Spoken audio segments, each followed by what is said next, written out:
Hi everyone, it's Matt again with another methodology video for the Essential Skills mentees. That is the staff who are taking the Essential Skills mentoring from Focus Forward Regional Mentors. This video is part of Module 4, Essential Skills Resources, where I'm going to be highlighting some of my favorite resources that I've been using over the years.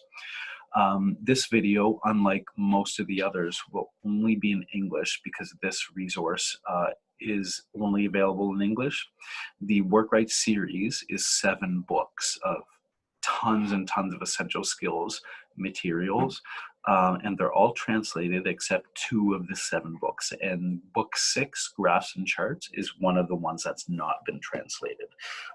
So this video is English only. So the particular book I chose today is Workwrite Book 6, Graphs and Charts. Now this book covers all workplace oriented. It's not like school graphs and charts. They're all relevant to work. It covers bar, line, and pie graphs. As well as some other less common graphs we may take a look at. This particular type of graph we're looking at today is pictographs. So pictograph is when you use pictures to display data. So the graph, as you see on the left, is called Grand View Nutrition Services Patient Preferences Dinner Service. So we're not really sure what Grand View is, whether it's a hospital or a nursing home. I'm leaning towards hospital because the amount of patients, and it calls them patients, the amount of patients is different every day. We're in a nursing home or something like that, it would be pretty much the same, and they might use the word residents instead. So one weird thing about this pictogram, and I think they probably just did it on purpose to make us have to think, look at the bottom on the left. Here's the legend in orange. It says a happy face is 5 patients that are obviously satisfied with the meal, and a sad face is 3 patients. It's strange that they're not worth the same amount. But like I said, there could be a space reason for that, or maybe they're just making us think. So first, before we tackle the right side, what we should do is just find out the totals for each day. So there's at least three ways of doing it. You could count by 3s or 5s, depending on which face it is. For example, 5, 10, 15, and so on. Or you could add 5 plus 5 plus 5 plus 5, or you could multiply, count the amount of faces and then multiply. And that's what I'm going to do in my head today just to save time. So for Monday, our satisfied customers, 1, 2, 3, 4, 5, 6, 7, 8 times 5, because one face is 5 happy patients, is 40. And our dissatisfied customers, 1, 2, 3, 4, 5, 6, 7. 7 times 3 is 21. So it looks like there were 61 respondents on Monday. 40 were satisfied and 21 were not. Tuesday, there's a lot more respondents on Tuesday. So for happy customers, we have 1, 2, 3, 4, 5, 6, 7, 8, 9, 10, 11, 12, 13, 14, 15. So 15 times 5, 75. And dissatisfied, we have 1, 2, 3, 4, 5, 6, 7, 8, 9, 10, 11, 12, 13, 14. 14 times 3, I think that's 42. Okay. And like I said, it's a weird way of doing this graph with different values, because it looks like there's almost as many dissatisfied customers as satisfied, but there is quite a difference of 33 people, and it looks like there's only a difference of 1. On Wednesday, we have 1, 2, 3, 4, 5, 6, 7, 8, 9, 10 times 5 is 50 satisfied, and dissatisfied we have 1, 2, 3, 4, 5, 6, 7, 8 times 3, 24. Thursday, it looks like there's more dissatisfied customers than satisfied, so we'll find out if that's the case. So satisfied customers, we have 1, 2, 3, 4, 5, 6, 7, 8, 9, 10, 11, 12.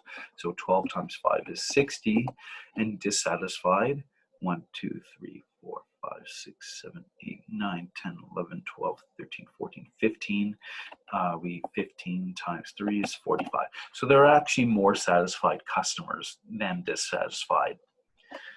And on Friday, we have same thing. It looks like there's more dissatisfied, but there probably isn't. So 1, 2, 3, 4, 5, 6, 7, 8, 9, 10. That is 50. And 1, 2, 3, 4, 5, 6, 7, 8, 9, 10, 11, 12. 12 times 3, 36. So another case of when there actually is more. So every day there is more satisfied than dissatisfied.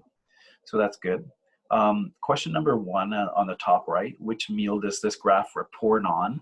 At first that question confused me. I had no idea what it was talking about, but upon closer inspection, if you go over to the title here, I'm going to put in green, it says dinner service. And that confused me because I don't really say the word dinner. I say supper, but that's what it's talking about, is this is only for dinner. It's not breakfast or lunch. There's no survey on this document for that.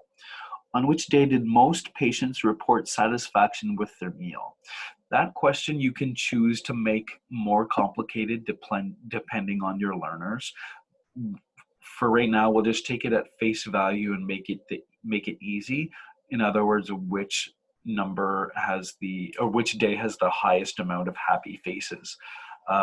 And if we look at it, it's Tuesday with 75. But there's also 42 dissatisfied customers. So we could make this question more complicated and find the ratio or percentage of satisfied customers. But we're not going to do that. Number 3, how many patients reported they were happy with the meal on Monday? It simply, once again, wants us to look at the number. So it's 40. And number 4, how many patients reported they were unhappy with the meal on Thursday? And that's 45. So we've already done half this work, basically. Number 5, on which day did 60 patients report they were happy with the meal? So we just have to look through all our top numbers, 40, 75, 50, 60, and 50. So only one day had that. It's Thursday with 60. Number 6, consider other types of graph that could be used to show this information. Choose the graph type you think would allow this information, would show this information best, and explain why.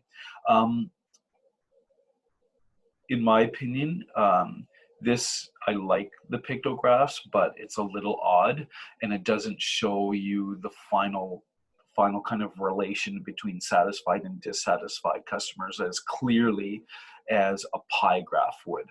I think a pie graph would be a good way to show this, because it'd be really easy to see, and it puts it in percentage for you. Okay, so pie graphs are always parts to a whole. Even if they don't have percentage on them, it turns them into percentage. Okay, so that would save us some trouble.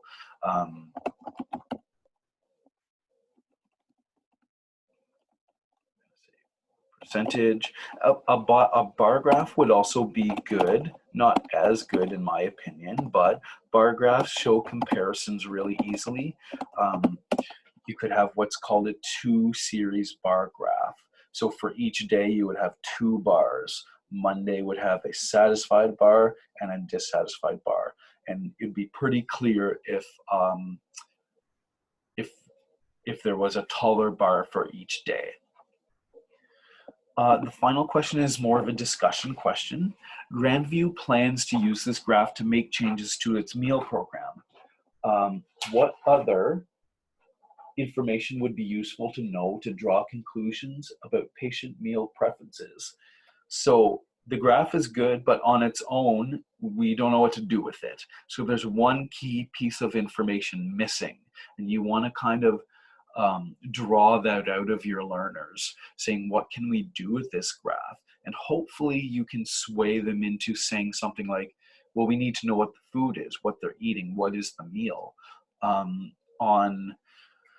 days where there were a larger percentage of learners or patients, that had that were dissatisfied, you want to find out what the food was that day that they were eating. Okay, so and that's basically it for this this activity. I will see you again soon. We're going to be covering a different type of chart called a Gantt chart, and I actually use Gantt charts at work sometimes, so they're pretty useful. All right, thank you.